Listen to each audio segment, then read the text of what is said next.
Hi hello friends. എല്ലാവരും secretariat അസിസ്റ്റൻറ്റിൻ്റെ അതുപോലെ സെയിൽസ്മാൻ്റെ ഒക്കെ പരീക്ഷയുടെ തയ്യാറെടുപ്പിലാവും. അതുകൊണ്ട് ആർക്കും വലിയ താല്പര്യമൊന്നും ഉണ്ടാവില്ല ഞാൻ പറയണത് കേൾക്കാനായിട്ട്. അപ്പോൾ അല്ലാതെ നമ്മൾ കുറേ എക്സാമിന് പ്രിപ്പയർ ചെയ്യുന്ന കുറേ ആൾക്കാരുണ്ടാവുമല്ലോ. അപ്പോൾ അവർക്കൊക്കെ വേണ്ടിയിട്ട് തന്നെയാണ് കേട്ടോ ഞാൻ ഈ പറയുന്നതൊക്കെ. അപ്പോൾ ഞാൻ പഠിക്കുന്ന സമയത്തൊക്കെ കുറേ മിസ്റ്റേക്കുകൾ എനിക്ക് ഉണ്ടായിട്ടുണ്ട്.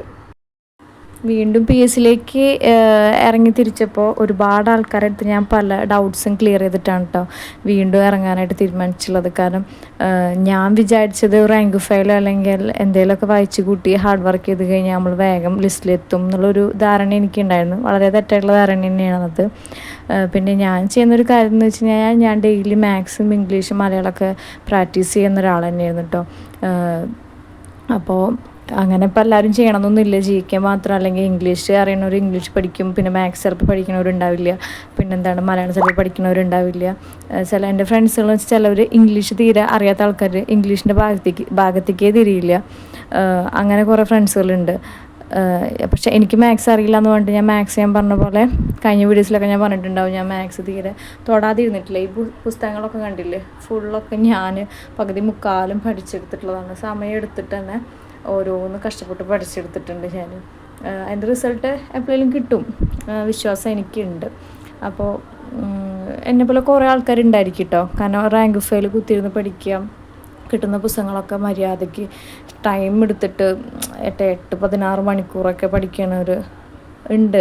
കാരണം ഞാൻ ആ ഒരു ടൈപ്പിൽപ്പെട്ട ആളായിരുന്നു. പക്ഷേ എനിക്ക് കുറേ അബദ്ധങ്ങൾ പറ്റിയിട്ടുണ്ട്. കുറേയെന്ന് വെച്ച് കഴിഞ്ഞാൽ എന്താ പറയുക, നമുക്ക് ഇപ്പോൾ ഈ SCRT ഉണ്ടല്ലോ, ഈ SCRT ഒക്കെ ഞാൻ ഒരു 8-9 വട്ടമൊക്കെ ഞാൻ റിവിഷൻ ചെയ്തിട്ടുള്ളത്. കാരണം ഞാൻ LP UP എക്സാമിന് വേണ്ടിയിട്ടും അല്ലാത്ത PSC എക്സാമിനൊക്കെ വേണ്ടി നമ്മൾ നന്നായിട്ട് SCRT നോക്കണമല്ലോ.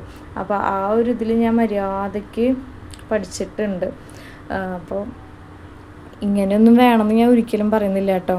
അപ്പോൾ ഇങ്ങനെ പഠിച്ചില്ല എന്ന് വെച്ചിട്ടും എന്താണ് ലിസ്റ്റിൽ കയറാത്തവരോ കയറുന്നവരോ അങ്ങനെയൊന്നല്ല ഞാൻ പറയുന്നത്. പക്ഷേ ഇതൊക്കെ കുറച്ച് ഓവറായിട്ടാണ് എനിക്ക് തോന്നിയിട്ടുള്ളത്. എൻ്റെ ഒരു സ്റ്റഡി മെത്തേഡ് ഭയങ്കര ബുദ്ധിമുട്ട് എനിക്ക് ഹെൽത്തിൽ അതുപോലെ മെൻ്റലിയും ഭയങ്കര ബുദ്ധിമുട്ടുണ്ടാക്കിയിട്ടുണ്ട്. അപ്പോൾ ഈ ഒരു മെത്തേഡൊന്നും ആരും ചൂസ് ചെയ്യാതിരിക്കുക. എന്താ പറയുക, നല്ലൊരു പഠനത്തിനെ പറ്റിയൊരു സാഹചര്യവും അതുപോലെ പറ്റാത്ത ആൾക്കാർ കുറേ ഉണ്ടായിരിക്കും. ഇപ്പം ഞാനൊരു ഉണ്ണിയുടെ അമ്മയായതുകൊണ്ട് അവനെ വെച്ചിട്ടുള്ള പഠനം എനിക്ക് അത്ര ഈസി ആയിട്ടുള്ള കാര്യമല്ല. പക്ഷേ ഞാൻ ഒരു 8-16 മണിക്കൂറൊക്കെ പഠിക്കുക എന്ന് പറയുമ്പോൾ എനിക്കൊരു ഇഷ്ടമുള്ള കാര്യമാണ്. പക്ഷെ അതിൻ്റെ റിസൾട്ടൊന്നും എനിക്ക് കിട്ടിയിട്ടില്ല കേട്ടോ. പക്ഷെ ഈ പറഞ്ഞ പോലെ GK കാര്യങ്ങളൊക്കെ അത്യാവശ്യം നമുക്ക് ഒരു ക്വസ്റ്റ്യൻ കണ്ടു കഴിഞ്ഞാൽ കാണാത്ത ക്വസ്റ്റ്യൻസ് അപൂർവമായിട്ട് തോന്നും. കാരണം കറണ്ട് അഫെയർ ഒക്കെയാണ് നമുക്ക് ഇങ്ങനെ കാണാത്ത ടൈപ്പ് വരാറുള്ളൂ. അല്ലാതെ നമ്മൾ ഓടിച്ചു വിട്ട ഏരിയാസ് പലതും വന്നിട്ടുണ്ട്. പക്ഷേ റിവിഷൻ ഭയങ്കര ബാക്കോട്ടായി ഞാൻ പിന്നീടുള്ള പഠിത്തത്തിൽ. ഫസ്റ്റ് ടൈമിലൊക്കെ നല്ല റിവിഷൻ മെത്തേഡും കാര്യങ്ങളൊക്കെ ആയിരുന്നു.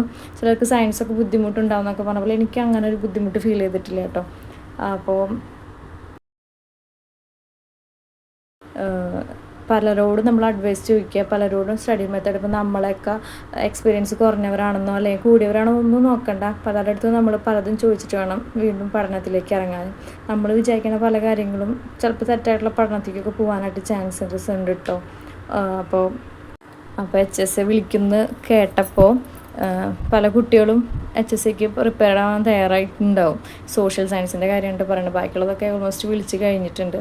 അപ്പോൾ ഇനി അതിന് വേണ്ടിയിട്ടുള്ള ക്ലാസ്സുകൾ നമുക്ക് സ്റ്റാർട്ട് ചെയ്യണം. താല്പര്യമുള്ളവരൊക്കെ ഉണ്ടെങ്കിൽ ഒന്ന് ഇടയ്ക്കൊക്കെ ഒന്ന് വേണ്ടിയിട്ട് എൻ്റെ ചാനലൊക്കെ ഒന്ന് കാണുമ്പോൾ ഏപ്രിൽ തൊട്ടൊക്കെ സ്റ്റാർട്ട് ചെയ്യണമെന്ന് ആഗ്രഹിച്ചിട്ടുണ്ട്. Okay, thank you.